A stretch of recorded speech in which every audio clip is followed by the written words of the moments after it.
What you are about to hear, ladies and gentlemen out there, all 29 of you that listen every week. Thank you. Every Thank week. you so much.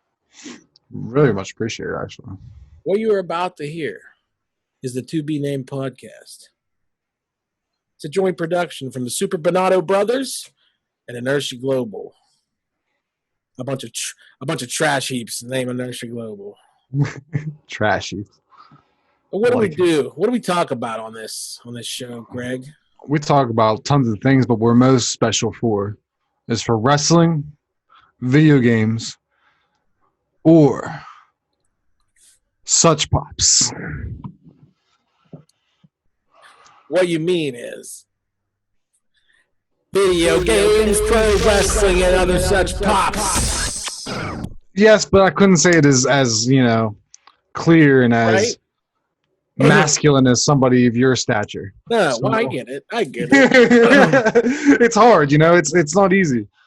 Let's also mention that it is the world's first podcast with 3D audio. Mm-hmm. Last time everybody thought it was static, and I said, no, that wasn't static.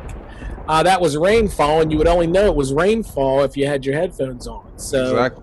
And if you're not going to listen to headphones, just turn us off and go listen to somebody else. Yeah, because truthfully, you're not into the 2020s. You're still in 2015. Yeah.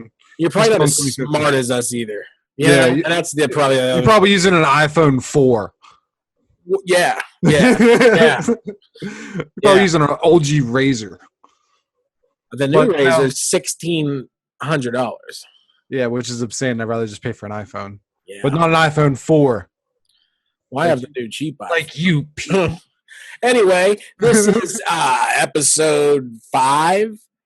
And this is what we will call the dissection of night 1 of AEW Fyter Fest. But before we get into any of that, Greg's going to take us away. All right? We're going to go on a little bit of a journey onto the console side of things. Yeah, we're going to hit some quick video game news, and then we promise to get to that AEW, the schmarminess that we're so known for. The slobber knocker. I don't need to introduce myself. I'm Jason Swinchock, and always with me, the brainchild, the motivation, the guy that I said, man, work with him for a month. Feels like working with, it's just a breath of fresh air to work with you. And I don't mean licking your pee-pee in all of YouTube, but you just were all over my dick. I'm going to say this. If half the people, this is going to maybe insult some people, and other people will be like, yeah, he's right. If half the people I had before were as motivated and threw out ideas and actually gave a shit like you, I'd already be in a mansion, all right? A bigger one than I am in now, okay? Be a huge one. Yeah, it wouldn't be a mansion. It'd be more like a fucking castle. Yeah, because it's so tacky to blame your failures on other people, but listen, man. It's easy to do. I'm good at it. I'm a tacky motherfucker. Anyway, sometimes you got it. Yeah, but let's get to that video game news. So there's something that it's not a whole lot of video game news. Let's be quite honest. So PS4, new PlayStation Plus, they always give out their free games in this year. So they brought out some pretty hot titles here for July. We got NBA 2K20, which is probably one of my most famous games. I can't tell you guys how many times on this podcast or other podcasts that I've been on telling you how much I play 2K like a freaking crackhead. But it's going to be a good game, especially for a lot of the people who aren't into buying the new games every year, like 2K-wise. It's nice to see them giving out 2K again free to the whole community. Also, there's another one that I didn't really suspect, but it's a Game Pass. I think it's on Game Pass exclusive, but now they're giving away for PlayStation Plus for free the newest Tomb Raider game. Me personally, I'm not much. What is the new? Is it the Rise or Shadow? The Shadow is the newest. I think this is Rise. This is number 2. Oh, okay. So it's not the new. I was understanding it was the newest. No, but it's better. Listen, it's better than Shadow. Well, long story short, it was a game that's an Xbox exclusive that now the PlayStation for owners for the month of July, they're getting it for free too. Again, not really care of a fan, but if I was, or someone like a female even, because females gravitate towards Lara Croft the most. So it'd be more directed towards like those hardcore In my day, PlayStation originals. The young horny men gravitated to Oh, it. for sure. Oh, trust me, I know enough of them. And we liked it. Oh, sorry. But I mean, we got Uncharted. I like Uncharted a little bit more. I like his comedy better than Lara Croft's like thirst trap. Well, the whole world of Uncharted is tongue in cheek. You know what I mean? There's a charm to that whole world. You know, and Greg, did you know that Last of Us is actually tied to the Uncharted? Because like if you go in that bar in the first game, you know, for like you can sit. I mean, I'll get out of my face. Last of Us 2 will get credit just for the simple fact that they are the best-selling PlayStation exclusive, which I was actually surprised it wasn't Final Fantasy VII. I'm not going to lie. Well, I will say this much. I am thoroughly enjoying the game. If anybody out there, I just got to the theater, I guess, and I played, and it was my birthday with Joel. If that makes any sense, you know, when we went to the science place. If that makes any sense, without giving away anything, that makes sense. So I'm thoroughly enjoying this game. I still have no interest in buying it. Yeah, I'm just loving it. It's a marvel to look at. It's a marvel to play. Shame on you if you miss it. That's all I'm going to say. I mean, eventually, when it becomes like $20, I'll maybe dabble a bit. I'm not interested. Like, it's just not something like right now. As far as console games minus 2K, I can't stop playing Spider-Man for some reason. I'm just having. I think it's because I'm collecting the Spider-Man comics and I'm just getting in like that whole like Spider-Man pool. Because I mean, most of my comics I'm buying right now are Spider-Man. Well, I'm going to tell you, I'm going to disappoint some of the 2K people out there because sources close to me. And Greg, I want to remind you that I am number 1 ranked Mortal Kombat player in the world. For now. Okay. For now, according to the PVGA. Which we do have an announcement tomorrow. That is July 3rd, right? Yeah. Chad Whitlatch will be announcing the world and their decision, so we'll sit tight for that juicy bit of info. But anyway, so I'm what's called a known man in the gaming and entertainment industry. Most people in movies and film will say, yeah, that turd that lives south of Pittsburgh, that's me, the outlaw of entertainment. But anyway, Greg, I got some rumors coming to me that 2K games from now on are going to be set the next gen price on sports games at $69 MSRP US moving forward, and that's going to be the price for 2K21. And if it is, you heard it on the To Be Named podcast first. This would be the second time I think you've called something proper, if this is true. Did you also? I mean, I don't want to go off topic, but that's why we have to broadcast. That's why you have to do this podcast, Greg, because you have to bring and document the miracle. Well, okay? I don't know if you know this, Swinshock, or not, but I'm a little bit of a fortune teller. If you haven't figured it out yet, I mean, have you? I don't know. I actually, it still is in development, but when you see it, watch the video, you'll see why we're fortune tellers. We called something months before it even happened in the NFL, but save that in the NFL. In the NFL, so we're going to say that for the other Binotto's podcast that will be live on Friday. Okay, because I don't know what you said, but okay, good. I'll tell everybody. You know me, I got a big mouth. It's the fortune tellers. God gave some people extreme intelligence, others they can run miles and miles and miles. God gave me a mouth that doesn't stop. It's gotten me in a lot of trouble over the years, but you know what? It's also a big mouth to call a ton of allies if I need them. And I love it. That's the best part about you, my friend. I'm a pretty nice. You also got a big mouth because you were kind of slobbering on my dick a little bit earlier, and I appreciated that. But I guess that's not slobbering. That's just true. That's just true. And I thought you were kind of getting me back for calling you masculine. No, but I'll say this. I'll also say this. I think you have attitude problem. Never with me. I've seen you have attitude problems. I do, and I think there's growing up you need to do. But you are who I was when I was in my mid-20s. And then eventually a good friend of mine sat me down and said, you're not like in danger of ever going to be fired from a job, but you're in danger of just always being mediocre because you take no responsibility. You're a loudmouth. People don't like it. You call it like it is. You don't play the game. And, they were right. And I was a lot more successful when I learned to shut up more and listen But do He I used to be that guy. do I say that that's the right thing to do? I don't know. Fuck no. I say there's not Speak enough your people mind. speaking their mind in the world. Everyone's There's afraid not. to say Everyone's afraid to speak their mind. Why do you think we started this podcast? Because we want to speak our mind about our next topic right here. AEW Wrestling Fyter Fest Night 1. I can't shut the fuck up about how good I thought this was. I really can't. Let me tell you something. Chad Whitlatch said this was the first Dynamite or show, Wednesday night wrestling show, that he did not like or was not that into. Well, you know what? It showed because, I mean, for the people who've probably already seen it as far as wrestling fans, but you guys know that AEW did lose to NXT. I believe this is the second week in a row.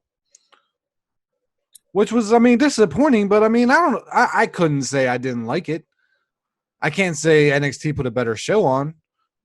But I mean, I have no clue what they're even doing over there. The main event was badass. I think it's because they probably labeled it as the Great American Bash, and everyone probably got gravitated towards that. Like, ooh, what's that about? It was nothing too crazy. It was still a basic arena. It was still their arena. They just put Great American Bash on everything. That's all they did. Like, at least Fyter Fest, and I mean, I'm going to do on the ambiance first. At least they put forth the effort. If they're going to keep the same stage, at least there's some fucking palm trees. Like, make it fun, make it entertaining. Bikini girls and shit, and the old 40-year-old perv, in us all is like that.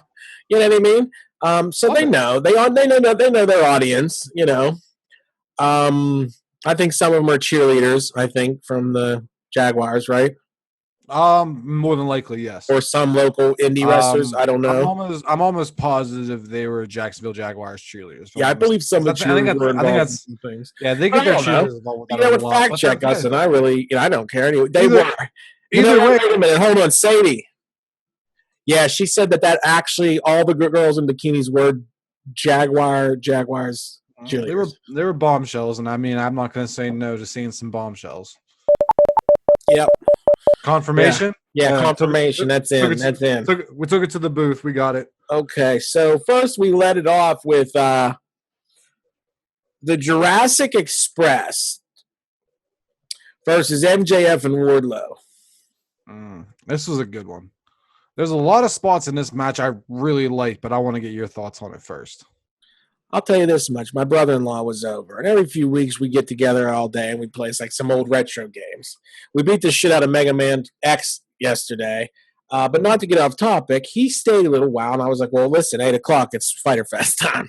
And he watched, and this has happened to be on first, and he watched this, and he was like, pro wrestling, you know what I mean? And it's normal, everybody. And I said, well, whatever you've seen in the past, you're going to see the best version of pro wrestling that you've ever seen. And I'll challenge anybody out there. And not even knowing what the first match was going to be. And when these guys walked through the door, and I said, here we go.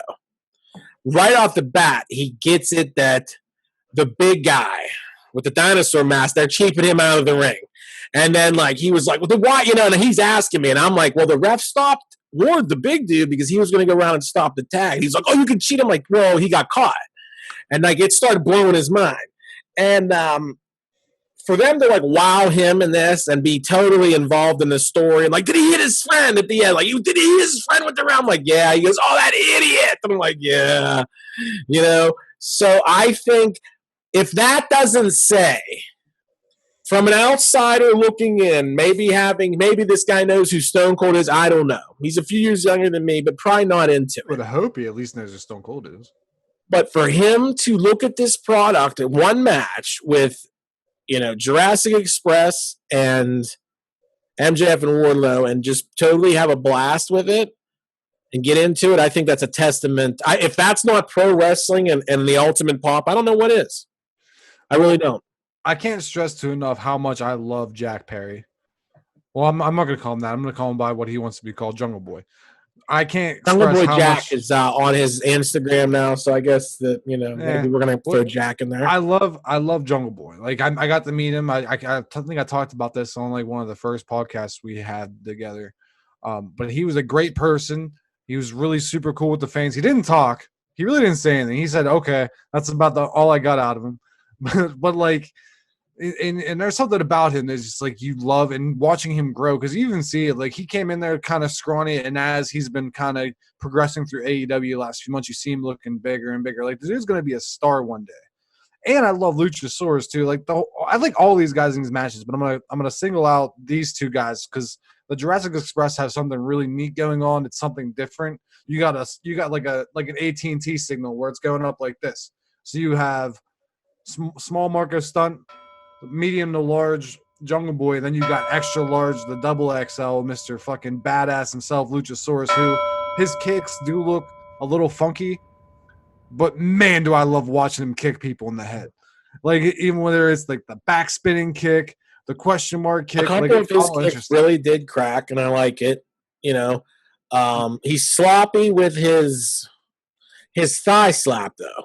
Yes, because I should never see it, and I don't actively look for anything that ever breaks my realism. And you can see his; they stick out like a sore thumb. I try to watch Kenny Omega's. You can't see him. You effing can't see him because maybe he's that good to know to hide camera and know which camera's on him at what angle. I don't know. I don't see it. The Young Bucks are the same way. Young Bucks can't see theirs. But Wardlow being another big dude, Wardlow's blessed with not being awkward.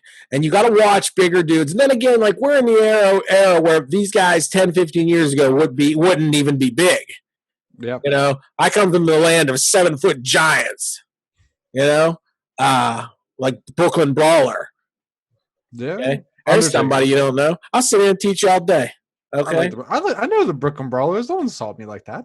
I mean, if you could have gave me anyone else, like, give me somebody else. Try to stump me now. Now I'm curious. Oh, really? Yeah, give me a shot. You get three of your best chances to stump me right here. Wow. Okay. Who? Hands up in the air so you're not Googling anything.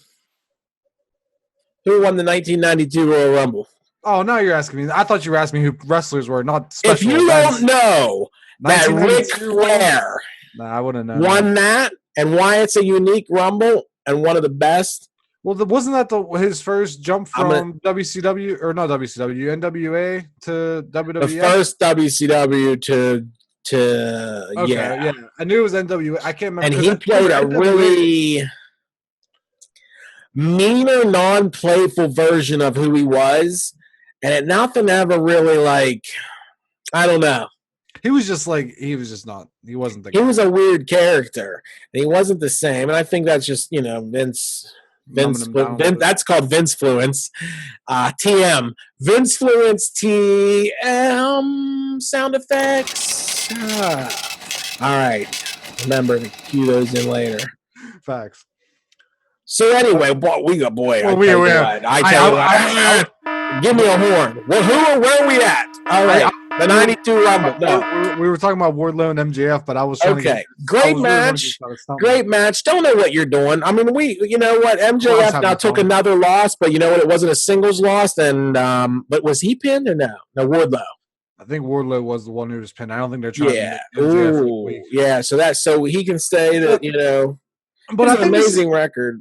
I think this is going to help lead to an MJF Wardlow because if you notice, a lot of the losses Wardlow has were some bullshit.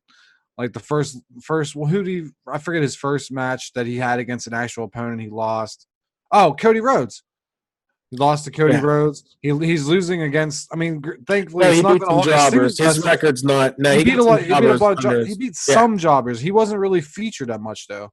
And then he's going to lose to them in a tag team, so it's not going to so much hurt his singles record, but it's going to more so hurt its overall record having two losses of a guy who was meant to come in here and be a hoss. Well, rule of thumb, if I'm spending time on my B show or any show feeding you jobbers, which I think, he falls into that category, I'm not lost faith in you. No, I haven't given up on you yet. I think when you don't see me at all, I'd be scared, be afraid. I think some of the fans feel that way. At least I do. And being a guy who's, like I said, I love the IWC, and Wardlow was a part of the IWC, and I want to see nothing but the best for him. And I mean, I just hope that they're not kind of missing the mark with him a little bit. So I'm hoping this MJF versus Wardlow story kind of comes together, and I'm curious to see how that goes. Yeah. I mean, I just don't know. It seemed like a last minute throw all this shit together. I kind of agree with MJF. Like, why do I have to do this? Well, I think they also What had is to the shift some deal? things I want to see around. more. I still don't know what's the deal with it. I wish we had to do something with the Dynamite. I wish the Dynamite Diamond Ring was the Intercontinental level title, because I wish you had to defend it once a year. There was something you would do, so there was something interesting about it, and maybe he had to give it up or something. I just don't like that you keep the Diamond Ring forever. I just don't know. So anyway, where'd we go? Then there was a little bit of an Archer Janela feud in the crowd there. I wrote segment orders down here too, from what I can gather as I was watching and trying to pay attention. So Archer and Janela go a little bit at it, promo for their fight next week.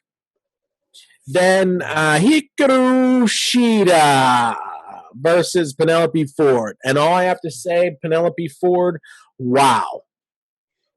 You didn't win the title, but you proved I see that you can work a match, work a champion. I don't know if you need Kip Sabian, but maybe that's also the story being influenced on me. But I don't even know if you need him. I think heel or face, this Penelope Ford could be a great champion. Prove to me a great competitor. No flaws in that match. Crisp. And I really didn't know who was going to win. And when you can get one over on me watching this shit for 38 plus, 40 plus years, Greg, you've done something. So congratulations to both of those ladies. Wow. The women's division. The women's division. Have you ever watched a women's match? It's picking up. And go like this? Wow. Well, the last one that's hard to come by, because usually like this. All right. You know? And I'm sorry, ladies, but not the AEW ladies, but everything we had before AEW. You had a couple great Charlotte Flair and Sasha Banks matches, but everything we got was crap. I mean, crap. The Sasha Banks Bayley match they had at the Takeover is by far the greatest women's match I've ever saw. But I mean, I'm not totally sold on Penelope Ford being maybe a star player, but I always seen the potential in her with the way she kind of moves and acts. Like, she's able to hurricane people, like males on the fucking top ropes. Like, the girl can go the distance. I just want her to be more in like a storyline with like an up and coming contender rather than throwing her right into the championship for her to lose. To like me, someone who's trying to kind of like think as a booker, all you're kind of doing is making Penelope Ford look like a jobber to your champion and you give your champion an easy win. Though it wasn't an easy win for Shida, but it's just how I thought about it. There's no jobber in my mind, because you told a story. Now, if WWE would have botched this match, we would have walked away with no story. What we walked away with, and follow Jim Ross anytime you're lost in the story, because he'll hold you by the hand with it. And all we did was prove that this whole match was to prove one thing. It was to legitimize Penelope Ford. And that's exactly what this did. But that again, and she has Shida to thank her. I can go over on a loss. Yeah. I can go over on a loss, and that's just what happened. Why do you think people retire on losses? But I think we were misunderstanding what I'm saying, because what I'm trying to say is it was a good match, but like going into it, I'm thinking to myself, oh, they're just gonna job out Penelope Ford to Shida. But then they go out and put on this fucking 4 or 5 star match, or 4.5 star match, in my opinion. All right, so this was the private. No, I think that was the. This is Cody versus Jake Hager. I was bored to death with this whole idea, and I'm bored to death with Cody and this belt. However, Cody cheated.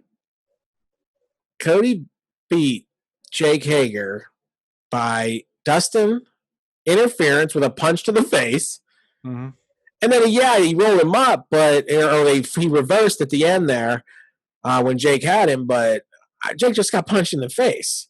And I think that the end was a botch in the fact that the punch from Dustin didn't do shit, and Jake was still able to get a move. I think it should have been done a little bit different. Take the punch from Dustin, Cody goes over, because I'll fucking cheat if I have to. Whatever. You know what I mean? And let's notice that no one in the inner circle cheated last night. Yeah, that was weird. Weird, huh? It was very weird. I asked this then. Why be anything? Why be a faction if you're not going to shove it down my throat? If you want to be a heel faction, shove it down my throat. If you want to talk about the inner circle right quick, Yes, let's talk about that. And let's talk about Chris Jericho's commentary. I have the same idea. Hilarious. Okay, and here's what I thought it was. I can't get enough of Chris Jericho on commentary ever. Okay, and here's where me and Chad were with it. It was starting to get a little old. Well, it's only because he did it for like maybe he's throwing it out to catch a younger audience. And I think younger guys are starting to buzz with it. Like, you're like, oh, it gets better and it gets better. And I'm like, it's going overboard a little bit. Like, back it up, because all he's doing is scream. It doesn't sound intelligent anymore, because all he's just doing is screaming, you know. And the Chris Jericho, go home, everybody's holding me, and I'm screaming into the camera, I'm going to get you. I'm like, Chris, I see what you do. And no matter who's all around, Chris will get into that last frame and like, you're going to die. No, he would never say something like you're going to die, but you're going to get it, Orange Cassidy. Jericho would never say like something that dumb. You couldn't kill somebody. I'm still excited for the Orange Cassidy Chris Jericho match. That's going to be like, no one would ever in a million years thought that was going to happen. But I'm off topic right now. Just we are. I love Chris Jericho. It was a little much for me on commentary night, and I love him on commentary. But okay, then we had dropping down to the 5th. I think that's when it transitioned over to Jericho and Cassidy, because he was out there, because I think I have this in my notes. Either that was right after Private Party or it was before, but either way, Private Party versus, they were still out there doing Proud and Powerful, because Ortiz went over, you like that? Oh, huh? Anybody else want to hear me pronounce that? Ortiz. And people go, Ortiz. That is not, you don't roll an R. No. You roll a double R, okay? But that is Ortiz. And when Ortiz went over and gave Jericho a little props, a fist bump, I was like, why didn't Santana go do that as well? You know? And I don't like that. It bothers me. I think they both should have went, or they shouldn't have, or at least went over there at the end. Well, and then Private Party sneaks down and picks up a win. Yeah, that was kind of wild. And they're the number one contenders for the AEW tag team belts that we're going to get to after this. But this is, to me, a really good match. Like, Private Party has everything going into it. They got the Matt Hardy effect to it now, and it kind of played a role like a little bit more towards the ends of the match. But Proud and Powerful, they're only going to get better as they go on. I mean, they're already the former LAX of TNA, and they are a really, really, really, really good tag team. I just think they're just kind of building them up like the Lucha Bros a little bit. The guys who everybody knows is great. They're trying to build up these younger guys who really aren't having a chance. But with that also being said, you got Kenny and Hangman as your tag team champions, which is a little. I don't think Private Party needs Matt Hardy. That's just me. No, they don't. But I think it's like. I think there'd be a lot of other teams and we live in a world where Matt Hardy can bring in and recruit. I don't see two savvy nightclub goers and extreme Matt Hardy from the 90s, because that's the character who he was last night. Yes, he was. Where's the connection there? I don't really get it. I think it's because I don't get it, and I think it was a convenience of I happen to live by these two guys when we're going to film during the pandemic. And I can do Being an Elite with them or whatever. We were all on the same trip, and I'm going to shoehorn this in. I think that's what it feels like. I don't know.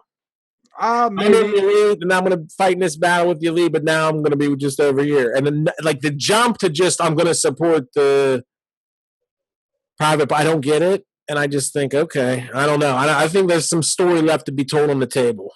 I agree, because they really never clarified why Matt Hardy joined Private Party, but some of their BTE bits, and I don't know, I just kind of like it. I think it's just it's all interesting to me. Like there's nothing that Private Party can do wrong that like they're even their BTE bits. They were weird, but I look forward to them every week. This is my favorite match on the card. It has nothing to do with my bias towards one wrestler. Nothing to do with it. Maybe a little. I like everything that happened in Kangman, Kenny Omega. And Best Friends. Best Friends rolled up with Trent's mom driving a minivan. I'm so happy. It was may have been the best thing. Oh, ever. That I've ever seen. right? Like that was probably who in their right mind is going to think of something that insane. Oh, it's Fitz. And then whenever, as soon as I seen it happen, they walked away. I was like, dude, I hope he has to kiss his mom on the cheek, or his mom, or vice versa, because that right there, that was like, that's a nice lady, and that's the type of relationship I have with my mom, where I'm like, me and her. She'll post shit on Facebook, and I'll be like, God damn it, Mom, I'm trying to be cool. I'm 40, and you're still calling, you know what I mean? Like, I ain't going to wear my mask. And my mom will be like, you're going to wear your mask, you know? And I'm like, I'm 41 now. I don't know if it was Jim Ross or Excalibur, but I remember one of them saying something about how Trent was trying to keep such a masculine face when his mother kissed him, but no one can keep a masculine face when your mom's kissing you. No, well, I can make a damn sweet face. And as soon as I seen that or heard that, I literally started dying, bro. I was laughing so hard. There was nothing bad about that match. It was hard hitting. Kenny Omega, you can't do any wrong with putting him in any match, in any suit. Plus, and they even referenced, remember what I told you, and you didn't believe me, Chuck Taylor and Kenny Omega were tag team partners at one point in time. I never said I didn't believe you, did I? I thought you did. I think you did. I'm about to rewind. I'm about to look back. Kid, if you don't think that I know I don't eons know. of information. You know what? No, I got this wrong. It wasn't you. It was Matt. Matt didn't know that. My mistake. That sounds like something Matt would know. Who's Matt? Matt is the guy on AJW with us. And speaking of AJW, we're going to have a guest star. Josh is actually going to come in with us on Sunday. Josh, that son of a bitch. Josh. We'll get into that a little bit later too, but let's talk more about Kenny and Hangman, which is, I mean, they're getting better as a tag team. And I tell you, this week in, week out, I need them to drop the belts, and I thought it was to the best friends last night with that entrance. I really did. With that entrance, I was like, they might get the belts tonight. They might think this is great. And they are a great tag team. To see, but for some reason we are super investing in this elite split, you know what I mean, with the the little thing at the end there after the win. Spoiler alert, but if you ain't watch it, then just you shouldn't literally suck it at this point. I'm gonna go all the way back to 97. Suck it, please. But yeah, so the FTR come out, we're all going to share a beer. Well, Kenny Omega and the Bucks are obviously straight edge. They don't drink. They don't do drugs. Kenny Omega takes the beer, smells it, takes maybe just a tiny little tea sip, dumps it out. It was a fake sip. I know, dumps it out, makes a statement. And boy, look at this. And we all go, oh, look at the puzzle pieces forming. You know what I mean? Like, bump, bump, bump. We drink beer. You do too.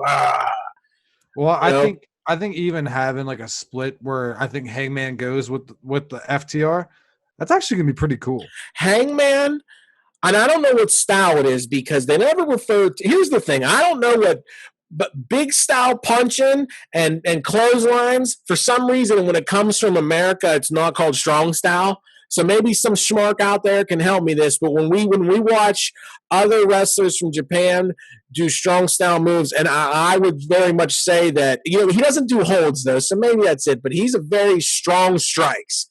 He has a lot of fast moving strong strikes. Very explosive strikes. Mm-hmm. I agree. And Kenny Omega matches that style, so I like their poetry. But he is getting better. But I don't. At this point, I don't. I'm gonna be. This sucks. I'm gonna say I don't care where this story's going now. And that's what hurts me the most. I don't care if Kenny and Hangman don't like each other anymore. Sucks. I just kind of want to. You don't want to. Why make me sad for the old days when you obviously aren't? We're not going in that direction. Mm-mm. So, okay. And I feel different about a few things. I heard Jericho saying on his podcast that Marty was the original. As an idea, as a name, was going to be the original Exalted one. Who was? Marty was going to be that. Okay. And that says that you want to innate. That tells me a couple of things. That Brody Lee, you might have lucked out, and this is your shot. So show us. And I'm not doubting you yet, but I'm just saying, I'm waiting, and And with Marty Skrull being there, that tells me that you wanted to. The second thing is also that with Marty Skrull being picked, that tells me you wanted to break the Elite up. So that tells me that was a long term. I think Jericho gave that. Sounds like a long term. We want to break up the Elite story. You know, I just want Maury to come to AEW because I want to watch him wrestle. you can watch him on Ring of Honor. You can't watch my Ring of Honor, but it's just like I want to see him go against like Ricky Starks.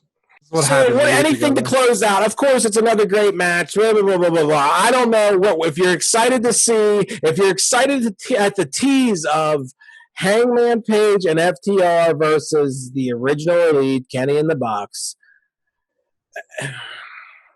Okay, listen. If you're down for that, great. I love watching the Bucks and I like watching the original Elite. So I go, I guess. Oh my! Crazy eyes. Yeah, I just have been seeing it for a while now. Mm-hmm. Okay. Well, they're Christian AF. Well, I don't want to doubt anybody yet, but I'm just saying I'm getting a little bored of all Elites, their whole stories. Every person involving the group, the faction Elite, or if it even exists, they're all boring me. No, I can see that. But being someone who loves them so much, I can't really get enough of them. It's like one of those 15-year-old kids seeing John Cena all the time. Like, we're all sick of John Cena, but that 15-year-old kid is never going to be sick of seeing John Cena. I understand that. And not every match is for you either. If you watch a card and like 80% of it, I think they did well. I think that's anyway, let's look at night 2 next week. We had Mox versus Brian Cage, which actually got pushed again to 7:15, which they were saying was Fight for the Fallen. Fight for the Fallen, 2 weeks. They're going to be doing Fyter Fest 2 nights, and they're going to be doing Fight the Fallen. I don't know if they're just kind of giving back to the fans a little bit, giving them pay-per-view style matches. It doesn't feel like a pay-per-view when you put it on TV. Put it on the fucking BR Live. Like, that's a pay-per-view to me. Yeah, or free on BR Live. Why do all that? I get it. I know that's dumb for me to even say. Anyway, still, it is what it is. But okay, I don't know. I'd save it. Fight for the fight. I don't know. But okay. Anyway, that's where that Renee Young got tested positive for corona. I hope she's doing all right there for real. Well, yeah, because the one wrestler licked her face like it was joking. Poor Renee. Yeah. Which I forget what. Yeah, somebody was goofing around like their face corona. You know what I mean? Hey, listen. I can't confirm that a story, but still, it sounds like a pretty shitty way to get the corona. Well, I want to tell you this much about corona. Get your immune system, get that vitamin C, and get that vitamin D. You'll be all right. You'll be all right. You'll be all right. Dr. J. And I'm licensed to say all kinds of shit on here. Please, I would like for someone to say, that fucking crazy prick can't say that. I go, okay. And then we got, I tell you what, I'm going to start down at the bottom of the card, then work my way up. Nyla Rose will be in action. Did not say. Maybe she'll have a squash match on a pay-per-view. If we're going to put out pay-per-view quality shows, it doesn't seem like I should say in action. It seems like that's a squash match. The idea of Nyla Rose being anywhere versus the fucking librarian. The lady one. I hope Leva Bates wins. I honestly, I cannot stand Nyla Rose. She's not good. I mean, I think I've said that about her 2 weeks ago. She's not somebody I want to watch wrestle because she's not fun to watch. She's awkward in the ring.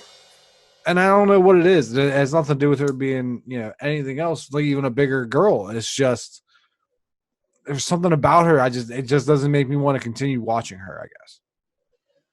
Damn. Really, I'd rather see you push a Penelope Ford like they've been doing, I'd rather give Britt Baker more promo. If there's no other big wrestlers, like big girl wrestlers, it's kind of not fun. Having one big one. They had Karma, and I thought Karma and Nyla Rose. And if that would have a match, I would have watched that. See, But the like, thing is Nyla was booked wrong because we had to have Rio as our first champion. You had to have the David over the Goliath and blah, blah, blah, blah, blah. Did we? You could have Nyla put the belt on Nyla and she could still be destroying. But then the problem is it's tough to get a belt off of a big champion, I feel. You know, you got the Yokozuna problem where it's expected that you're not going to fucking win. So this is my one issue with the women's belt. I'm going to get into this right quick. It's too fucking small. Everything about it is tiny. I think I feel as if I see it, and then I feel like the girls, and I go, "Well, girls are small, aren't they?" And then I go, "Wait a minute, isn't that exactly what we're supposed to not say in today's day and age? Shouldn't the women's belt be just as big as the man's belt?" It's just like my Razor Ramon action figure belts, the equivalent size of the AEW women's belt. Slightly, I could understand form-fitting a woman has a smaller waist. I understand that. But it's not that smaller. It's not it's not proportionate. The closer proportionate, like the insignia on it's tiny. The little side. And I would love to sit down and show my math and show everybody exactly what I mean, but I don't have time. Yep. You know what I mean? But that's exactly the problem with it. But it's like you're not promoting it if you're making it on like this real baby belt. Like, I don't honestly, it's like something you can go pull out of a fucking Trader Jack's, go in their little pile of belts and be like, "Oh, I got the AEW women's title right here." It looks cheap. It does. It does. And I think it needs legit. Yeah, it needs to be a little bit bigger. The WWE women's belts are nice sized. They're perfect. And it still has to be big on people. The belt can't be on you and go, "Oh, it looks like a small boxing belt from like the 80s." You literally see some of like Tyson's earlier ones before the unified belt. They're like those little green ones, and they're like, they're literally a ribbon. It looks like a canvas J.C. Penney belt, like a ribbon with a little plate on the front of it. It's as if you need a magnifying glass just to read it. You would think that, yes. And as I get older, eyesight isn't. You start losing it. So maybe mine's already bad as the belt. I couldn't even read the belt. But minus disrespecting that belt. Anyway, that's I guess that's our Nyla and women's women's division anyway. Anyway, we have the FTR and the Bucks versus the Lucha Bros. Bros and it's FTR and the Young Bucks versus the Lucha Bros and Butcher and the Blade. Butcher and the Blade. It's a 8-man tag. Yes. Yeah. That's going to be interesting too, because you're going to see the fallout of last night with the a Lucha Bros who haven't been in action in a while, because I believe Rey Fenix was out with injury. So I don't know how they're really going to play in this fold, because this was supposed to be Jimmy Havoc and Kip Sabian, but due to the whole Jimmy Havoc situation that we got into last week.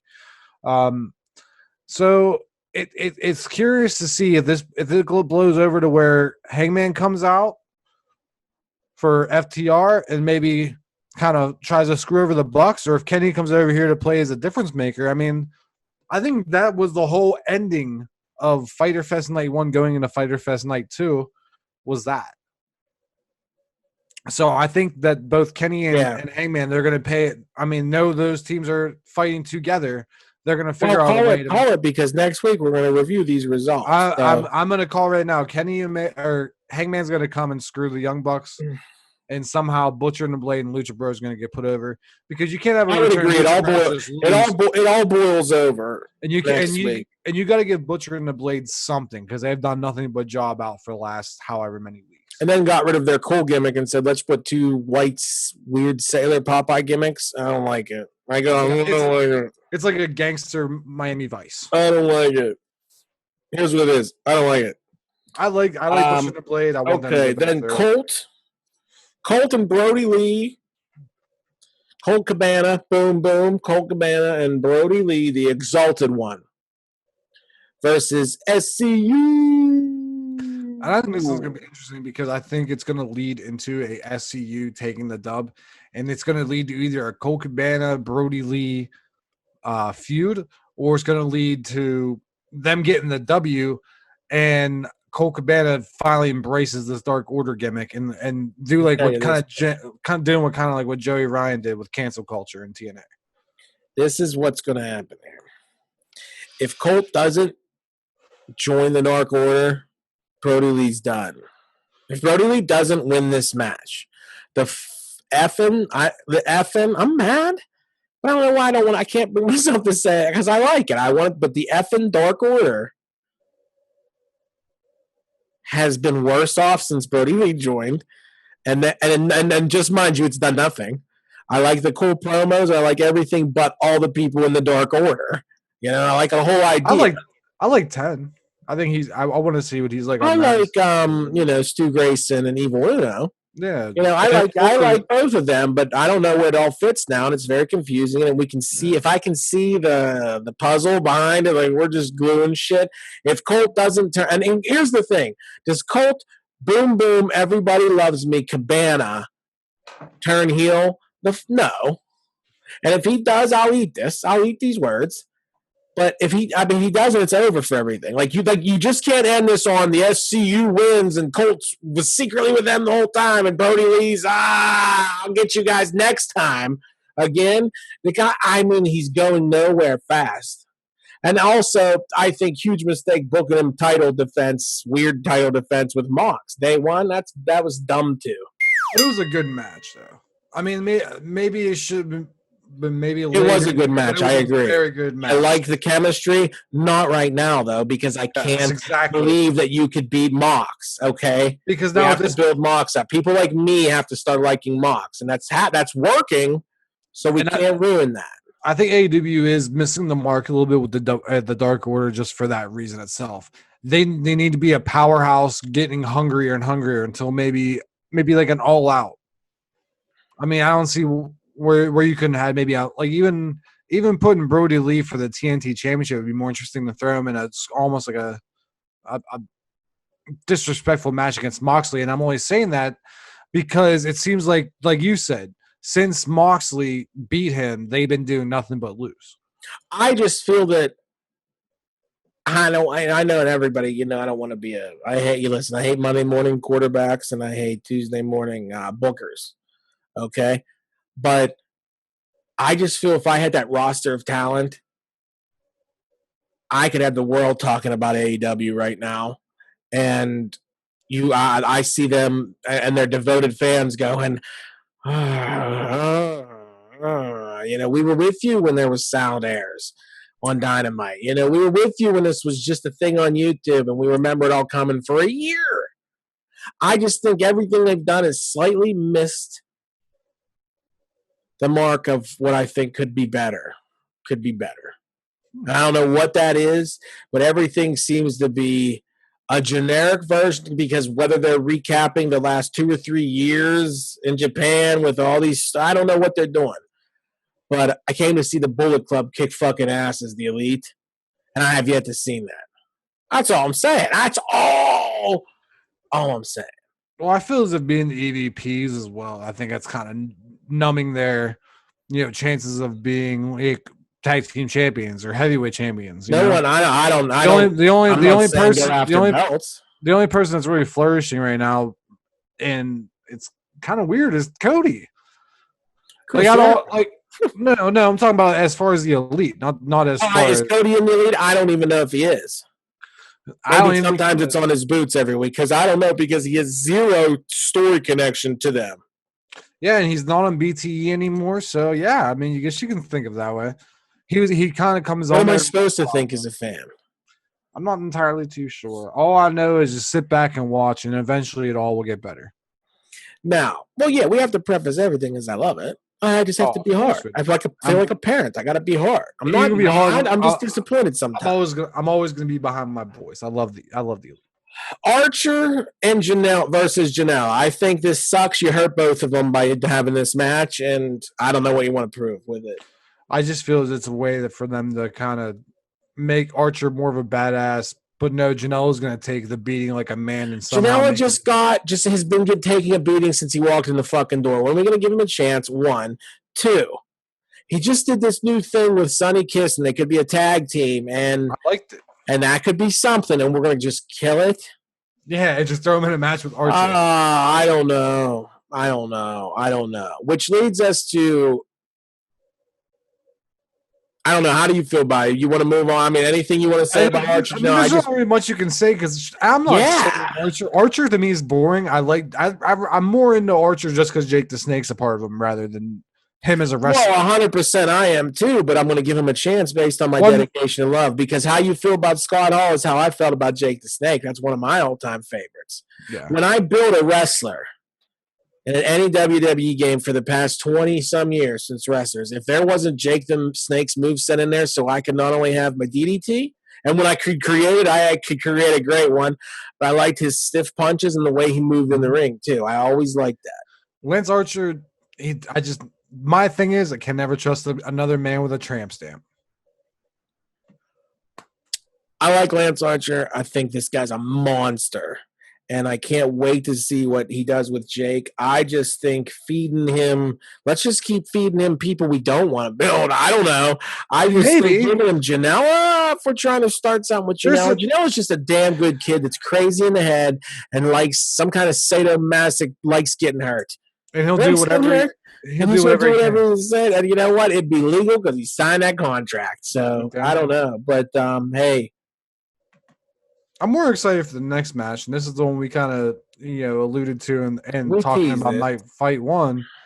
I said fight one, night one, night two, and I would say this will probably be the main event because the Mox thing. This was billed as second to the top, and the Mox Brian Cage fight moved. I can say that Cassidy and Jericho might be your main event next week.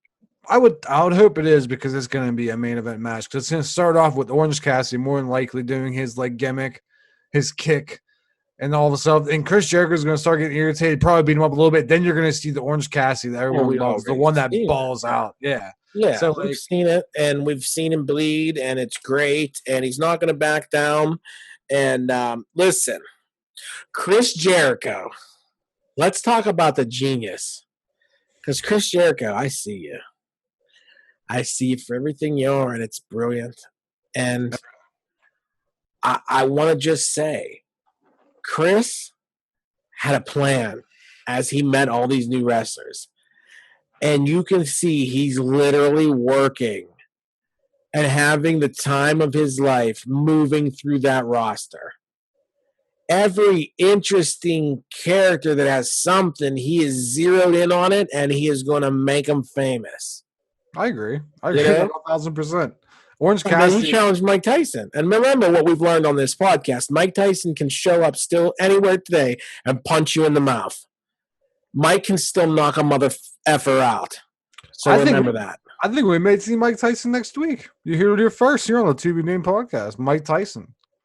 On Dynamite? Not here at my house. No, not in my house. You ain't going to see Mr. Mike Tyson. At night 2 of Fyter Fest, you might see Mike Tyson come out and sucker punch Chris Jericho to help Orange Cassidy get the win.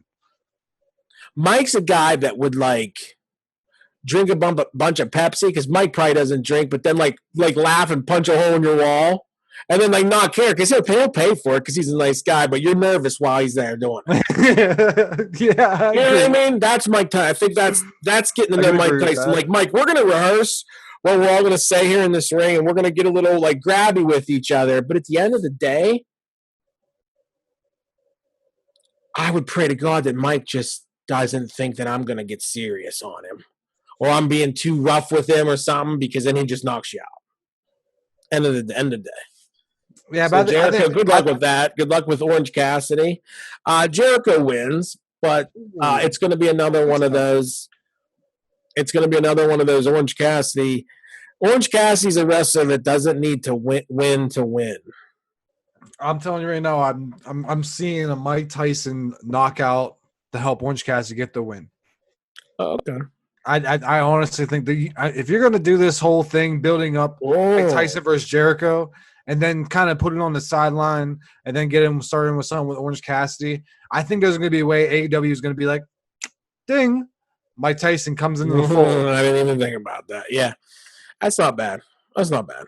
Look at that. Look at the journalism brain kicking in. Yeah, I like it. But other than that, that's all for night 2. That's all for night 1. Listen, that is it. We flew through that. You know, we didn't even have time for any shtick, any jokes, any flavor. Jokes. Yeah, any flavor. No flavor. No flavor added to this show at all. We need Guy Fieri for some Flavor Town tips. Boy, he's a self-righteous. Yeah, he is. But you know what? I still watch. He would correct you if you'd say Guy Fieri. He'd go, "It's Fieri." Fieri. And you'd go, I totally just ripped all that off from Paul Rudd on Hot Ones. Greg, back in 1989, you were on the playground. I should make you eat hot rings and ask you questions. No, I mean, why the fuck not? Well, anything you want to wrap up? We got a big announcement from Chad Whitlatch tomorrow on the status and future. I guess the way the PVGA writes the article up, that it's Josh's title opportunity. I'm not mentioned anywhere in that. Did you see that? I'm not mentioned anywhere in that sentence. Well, because I think they're seeing it. They're seeing that there's potential for you to take this L. And I mean, the problem is they're dummies and they don't understand this company. Let me tell you something. All right. I know enough to talk about a man named the Colonel runs this show. Okay. Colonel. All right. The Colonel signs all the paychecks at the end of the day. Okay. So I want to say is that what type of crazy, I already see what's going on here. And I've worked for crazy white guys my entire life that have held me down. Old men way past their prime. Right, that doesn't want to let my generation take over the world, okay? Because I would. Right, I would. All right? But what I know is that in any solid business, you'd be promoting me. I'm the marquee. I'm the name marquee. You would promote me over no disrespect to one of my friends. He's he's very good, but he's not great. He's not great. Okay. You know what I mean? And he'll be. And if I have to defend, great. But at the end of the day, he's not going to be good enough. He's great because I've made him that way. I've trained him to be that way.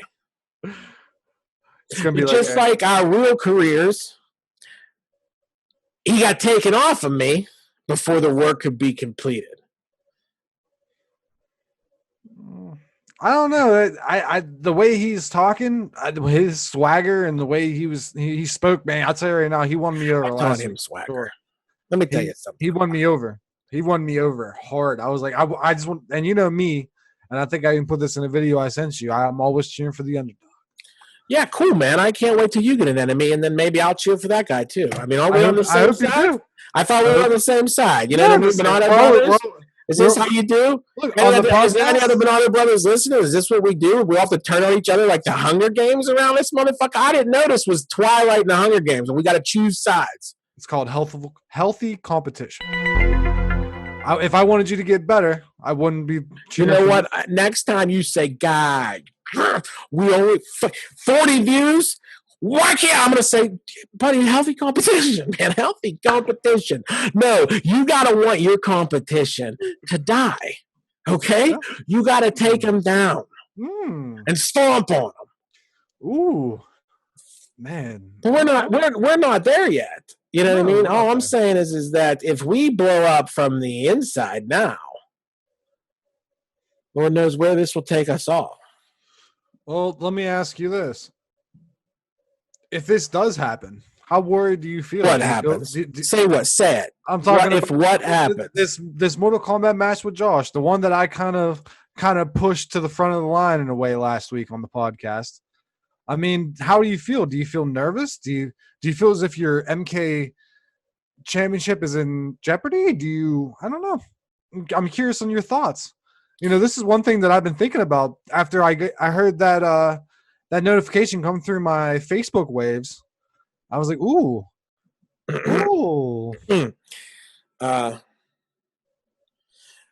Only a fool Fool doesn't put stock into his rival. Okay. And I understand that, I've had a lot of rivals and a lot of enemies and had a lot of fights in my life. And one thing I always did was I think you have to respect your opponent, because if you don't respect that person, that's how you really get hurt. Reputation-wise, anything else, feelings-wise. And feelings are left at the door. What I will do And this will be the best thing as this 41-year-old man can tell you, the best I know about it. And don't forget, today's my birthday, and I'm going to say this with all true heart and a sound mind too, because I ain't on my medicine. That's for after this when I'm editing. So I'm pretty clear right here when I say, if they say I have to defend, I defend, because that's my job and that's what I get paid to do. And I win because that's what they pay me to do. I agree. That's what you got to be, as a fighting champion. And it's not luck. It's not having one lucky week in the rankings. It's in 1992. Where were you, Greg? Where were you in 1992, kid? Where were you? -6? I was 1 year old.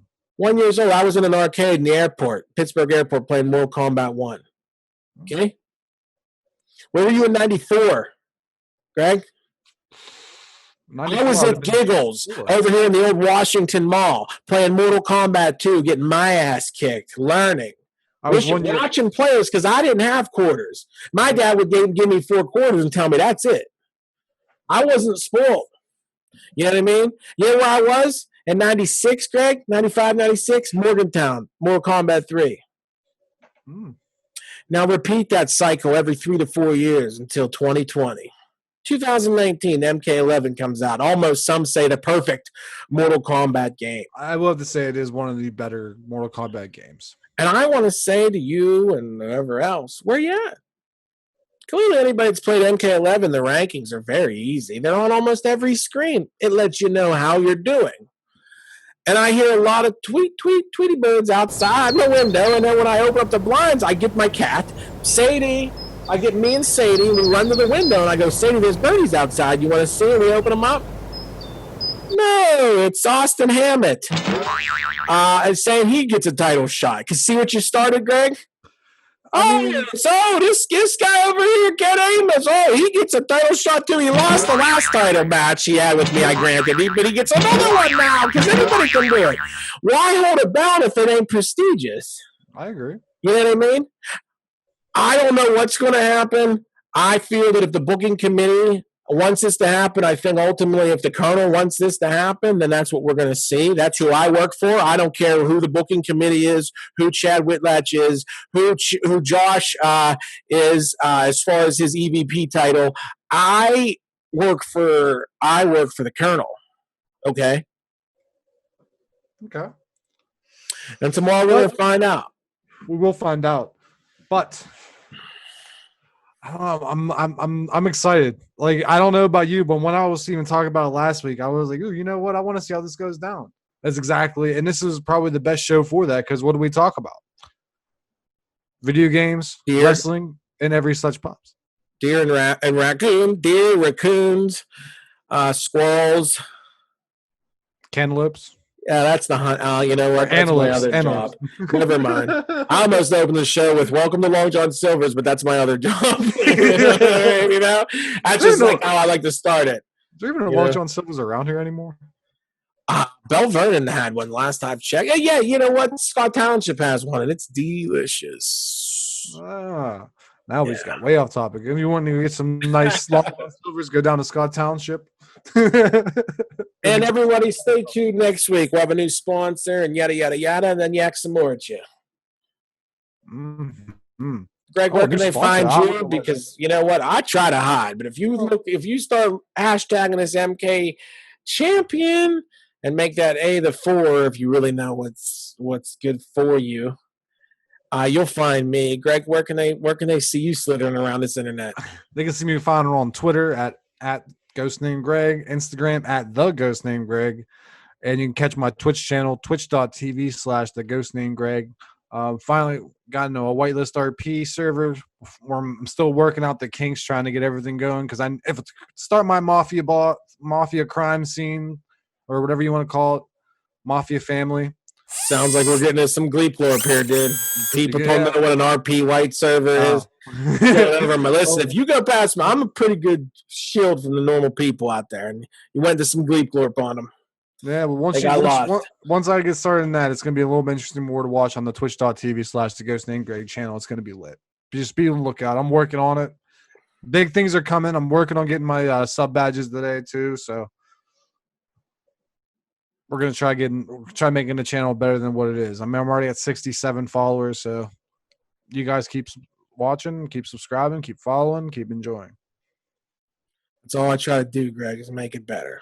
Until then, I'll be playing Last of Us 2. Don't bother me until I'm done. All right. He's not even worried about the competition in Mortal Kombat. No one combat on any of my stuff this week because a lot of it's just auto. Dummies don't even know it's all auto stuff half the time, dummies. Oh, wait a minute. I thought we were off the air. Let's get out of here.